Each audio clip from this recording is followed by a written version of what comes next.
ಇದು ಯಾವ ನಿರೀಕ್ಷೆಗಳು ಕೂಡ ರಾಜ್ಯದ ಜನರಲ್ಲಿ ಇಲ್ಲ. ಕಾರಣ ಏನಪ್ಪ ಅಂತ ಹೇಳಿದ್ರೆ,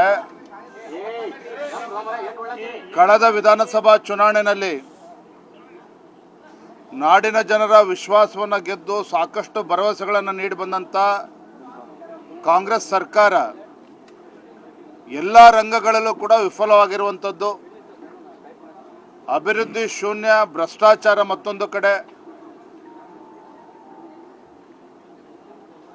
ಒಂದು ಶಿಕ್ಷಣ ನೀತಿಯನ್ನು ಕೊಡೋದಕ್ಕೆ ಸಾಧ್ಯ ಆಗದೇ ಇರತಕ್ಕಂಥ ರಾಜ್ಯ ಸರ್ಕಾರ ಶಾಲಾ ಕಾಲೇಜಿಗೆ ಹೋಗ್ತಕ್ಕಂಥ ಮಕ್ಕಳಲ್ಲೂ ಕೂಡ ಜಾತಿಯ ವಿಷಬೀಜವನ್ನು ಬಿತ್ತುವಂಥ ಕೆಲಸ ಕಾಂಗ್ರೆಸ್ ಸರ್ಕಾರ ಮಾಡಿರುವಂಥದ್ದೇ ದೊಡ್ಡ ಸಾಧನೆ. ಅಹಿಂದ ಹೆಸರು ಹೇಳ್ಕೊಂಡು ರಾಜ್ಯದ ಅಧಿಕಾರದ ಚುಕ್ಕಾಣಿ ಹಿಡಿದಂಥ ಸಿದ್ದರಾಮಯ್ಯನವರು ಯಾವ ರೀತಿ ಅಲ್ಪಸಂಖ್ಯಾತರನ್ನ ಓಲೈಕೆ ಮಾಡಿ ಹಿಂದೂಗಳಿಗೆ ಮತ್ತು ಹಿಂದುಳಿದ ಸಮುದಾಯಗಳಿಗೆ ಯಾವ ರೀತಿ ಅನ್ಯಾಯ ಮಾಡಿದೆ ಅನ್ನೋದನ್ನು ಬರುವ ದಿನಗಳಲ್ಲಿ ಎಳೆ ಎಳೆಯಾಗಿ ಬಿಚ್ಚಿಡುವಂಥ ಕೆಲಸ ನಾವು ಮಾಡ್ತೇವೆ.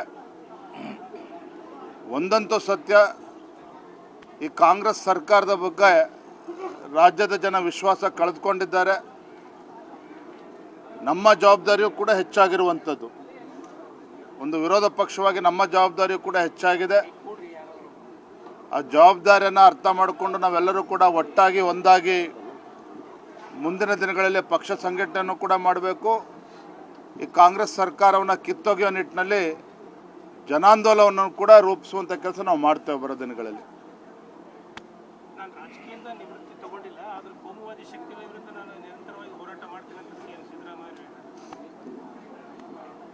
ಮಾಜಿ ಮುಖ್ಯಮಂತ್ರಿಗಳ ಹೇಳಿಕೆಯನ್ನು ನಾನು ಗಮನಿಸಿದ್ದೇನೆ. ಅಲ್ಪಸಂಖ್ಯಾತರನ್ನ ಬದಿಗಿಟ್ಟು ಹಿಂದುಳಿದ ಸಮುದಾಯಗಳಿಗೆ ಯಾವ ರೀತಿ ದೋಖ ಮಾಡಿದ್ದಾರೆ ಅನ್ನೋದನ್ನು ಕೂಡ ನಾವು ಮುಂದಿನ ದಿನದಲ್ಲಿ ಸಿದ್ದರಾಮಯ್ಯನವ್ರಿಗೆ ಪ್ರಶ್ನೆ ಮಾಡೋರಿದ್ದೇವೆ. 400-500 ಕೋಟಿ ರೂಪಾಯಿ ಖರ್ಚು ಮಾಡಿ ಕಾಂತರಾಜ್ ವರದಿಯನ್ನು ಕಸದ ಬುಟ್ಟಿಗೆ ಹಾಕಿರ್ತಕ್ಕಂಥ ಕೀರ್ತಿ ಸನ್ಮಾನ್ಯ ಸಿದ್ದರಾಮಯ್ಯನವ್ರಿಗೆ ಸಲ್ತದೆ. ಇವತ್ತು ಸಂಜೆ ರಾಜೀನಾಮೆ ಕೊಡ್ತೇನೆ ಅಂತೇಳಿ ಗೊತ್ತಾದ ಮೇಲೆ ಆತುರವಾಗಿ ಆ ವರದಿಯನ್ನು ತರಿಸ್ಕೊಂಡು ಡಿ ಕೆ ಶಿವಕುಮಾರ್ ಬುಟ್ಟಿಗೆ ಹಾಕೋಗಿದ್ದಾರೆ. ಹಾಗಾಗಿ ಸಾಕಷ್ಟು ಪ್ರಶ್ನೆಗಳು ತೆಗೆದಿರುವಂಥದ್ದು. ಯಾವ ರೀತಿ ಸಿದ್ದರಾಮಯ್ಯನವರ ಒತ್ತಡಕ್ಕೆ ಮುಖ್ಯಮಂತ್ರಿಗಳು ಯಾವ ರೀತಿ ಅದನ್ನು ತೂಗಿಸ್ಕೊಂಡು ಹೋಗ್ತಾರೆ. ನನಗನ್ನಿಸ್ತದೆ 3 ವರ್ಷದ ರಾಜ್ಯ ಸರ್ಕಾರದ ವೈಫಲ್ಯ ಒಂದು ಕಡೆ ಆದರೆ, ಮುಂದಿನ 2 ವರ್ಷ ಡಿ ಕೆ ಶಿವಕುಮಾರ್ ಅವರು ರಾಜ್ಯದ ಮುಖ್ಯಮಂತ್ರಿಗಳಾಗಿ ಸಿದ್ದರಾಮಯ್ಯನವರು ಮತ್ತು ಅವರ ಬೆಂಬಲಿಗರನ್ನು ಸರಿದೂಗಿಸ್ಕೊಂಡು ಹೋಗೋದ್ರಲ್ಲೇ 2 ವರ್ಷ ಕಳೆದೋಗ್ತದೆ ಕಾಂಗ್ರೆಸ್ ಸರ್ಕಾರದ್ದು. ನೋಡ್ರಿ, ನಾನು ತಮ್ಮ ಮುಖೇನ ರಾಜ್ಯದ ಹಿಂದಿನ ಮುಖ್ಯಮಂತ್ರಿಗಳಿಗೆ ಸವಾಲನ್ನು ಹಾಕ್ತೇನೆ. ತಾವು ಎದೆ ಮುಟ್ಕೊಂಡು ಹೇಳಬೇಕು, ನಿಜವಾಗ್ಲೂ ಕೂಡ ನೀವು ಕಳೆದ 3 ವರ್ಷದ ತಮ್ಮ ಆಡಳಿತ ಅವಧಿಯಲ್ಲಿ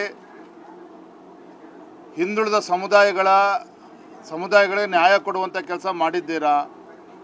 ಸುಪ್ರೀಂ ಕೋರ್ಟಿನ ಸ್ಪಷ್ಟ ನಿರ್ದೇಶನ ಇದ್ದರೂ ಸಹ ರಿಸರ್ವೇಷನ್ ವಿಚಾರದಲ್ಲಿ ಯಾವ ರೀತಿ ನಡ್ಕೊಂಡಿದ್ದಾರೆ ಅದನ್ನು ಕೂಡ ಜನರ ಮುಂದೆ ಬಿಚ್ಚಿಡಬೇಕು.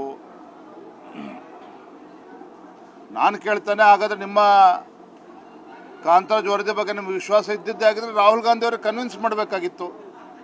ರಾಹುಲ್ ಗಾಂಧಿಗೆ ಒಪ್ಪಿಸ್ತಕ್ಕಂಥ ಕರ್ತವ್ಯ ಯಾರ್ದಿತ್ತು? ನಿಮ್ಮದೇ ಇತ್ತು, ಮುಖ್ಯಮಂತ್ರಿಗಳದ್ದೇ ಇತ್ತು.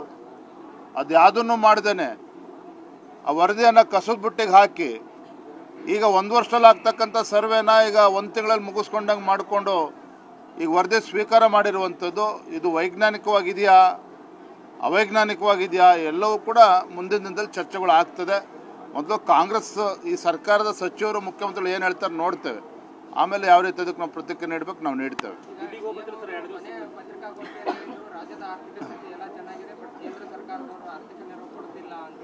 ಇದು ನೆನ್ನೆ ಮೊನ್ನೆ ಕಥೆ ಅಲ್ಲ. ಈ ಸರ್ಕಾರ ಬಂದಾಗಿನಿಂದ ಗ್ಯಾರಂಟಿಗಳಿಗೆ ಹಣವನ್ನು ಕ್ರೋಢೀಕರಿಸೋದಕ್ಕೆ ಸಾಧ್ಯ ಆಗದೇ ಕೇಂದ್ರ ಸರ್ಕಾರದ ಮೇಲೆ ಗೂಬೆ ತೋರಿಸುವಂಥ ಕೆಲಸ ಅವತ್ತಿಂದನೂ ಕೂಡ ಮಾಡ್ಕೊಂಡು ಬಂದಿದ್ದಾರೆ ಮತ್ತು ಯಶಸ್ವಿಯಾಗಿ ಮಾಡ್ಕೊಂಡು ಬಂದಿದ್ದಾರೆ. ಅದನ್ನು ಕೂಡ ನಾವು ಒಪ್ಕೊಳ್ತೇನೆ. ಆದರೆ ಬರೋ ದಿನದಲ್ಲಿ ನಾವು ಇನ್ನೂ ಕೂಡ ಹೆಚ್ಚು ಜಾಗೃತರಾಗಿ ಜನರಲ್ಲಿ ಜಾಗೃತಿ ಮೂಡಿಸುವಂಥ ಕೆಲಸ ನಾವು ಮಾಡ್ತೇವೆ. ಒಳ್ಳೆ ಸುದ್ದಿ ತರಬೇಕು, ಅದಕ್ಕೆ ಹೋಗಿದ್ದೆ, ಬರುತ್ತೆ ಸದ್ಯದಲ್ಲೇ. Don't worry. Yes sir, thank you ಅಣ್ಣ, ಧನ್ಯವಾದ. ನಿರ್ಭೀತ, ನಿಷ್ಪಕ್ಷಪಾತ, ವಿಶ್ವಾಸಾರ್ಹ ಸುದ್ದಿಗಳಿಗೆ ಮತ್ತೊಂದು ಹೆಸರಾಗಿರುವ News18 ಕನ್ನಡ ಈಗ ಆಪ್ನಲ್ಲೂ ಲಭ್ಯವಿದೆ. ದಯವಿಟ್ಟು ಇಲ್ಲಿರುವ QR ಕೋಡ್ ಅನ್ನು ಸ್ಕ್ಯಾನ್ ಮಾಡಿಕೊಂಡು ಆಪ್ ಡೌನ್ಲೋಡ್ ಮಾಡೋದಕ್ಕೆ ಮರಿಬೇಡಿ. ನಿಮ್ಮ ಬೆಂಬಲ ಹೀಗೆ ಸದಾ ನಮ್ಮೊಂದಿಗಿರಲಿ. ಧನ್ಯವಾದ.